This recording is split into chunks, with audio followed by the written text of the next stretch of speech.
Bobby just whistled to tease the local women. Unexpectedly, they went straight for a gun. Things were looking dire. The black man nearby fled in fright. He glanced back at the white man with the gun. Bobby had no idea how serious things had become. Late into the night, a few locals burst into the room. Without a word, they took Bobby away. When his mother saw him again, Bobby had already become a sight too ghastly to bear. Many parts of his body were severely burned, and his head had a huge hole in it. Even the mouth that whistled had been cut off. The boy's name was Bobby. He was a complete rich kid. Since his birth, he had lived in a privileged environment, and his mother doted on him. This led Bobby to be completely unable to take care of himself.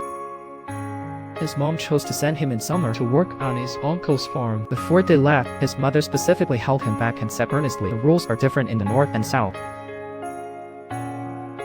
You can't be all smiley like you are in the north." As the mother and son bid farewell, Bobby also forgot the earlier advice, unaware of how dangerous this trip is. Just as he was enjoying the view, suddenly, the conductor tapped Bobby and sent him to the back of the car. At this point, Bobby was still lost. What's the difference between blacks and us? When he arrived at his uncle's farm, Bobby, who never worked, knew nothing. Seeing everyone around him busy, he just lay down and gave up. Uncle and his brothers did laugh at him. After all, Bobby had never done farm work. After finishing a day's work, the brothers took Bobby to the local convenience store. While they happily sat outside playing cards, Bobby recklessly wandered inside the store when he saw a white woman. He surprisingly didn't hold back and even praised her like a star. He pulled out a photo from his wallet, but when the woman saw, she dismissed him. Meanwhile, cousin noticed Bobby wasn't outside. When brother rushed into the convenience store, he found Bobby flirting with the woman. To avoid unnecessary trouble. In fear, he hurriedly pulled Bobby away, and the woman ran after them. Before the brothers could react, Bobby whistled back at the woman. He thought this would excite the woman, but to her surprise, it was silent. That's when Bobby sensed something was wrong. The woman rushed into the warehouse to grab a gun. This scared the nearby black people, making them run. The brothers quickly returned to the car. They drove away from the place fast.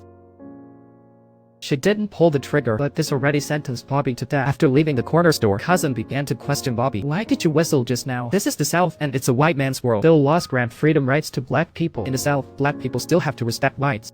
The mother was turned out and didn't want to work. After all, it's the first time they've been apart. She knew well how playful Bobby was. Maybe sending him to the South was a mistake. So to bring Bobby back, she quickly went to her husband's job. She wanted her husband to take her to fetch Bobby, but her husband claimed he was too busy.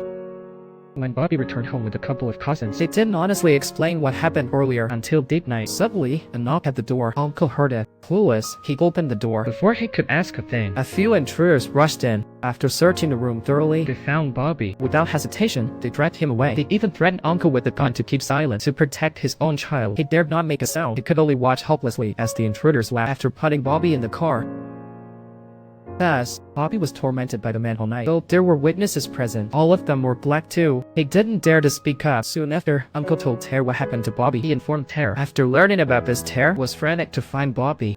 But her husband comforted her, advising her not to rush and to consult a lawyer first. With her father's help, Tare found a lawyer. But before the lawyer could act, news of Bobby's death reached her.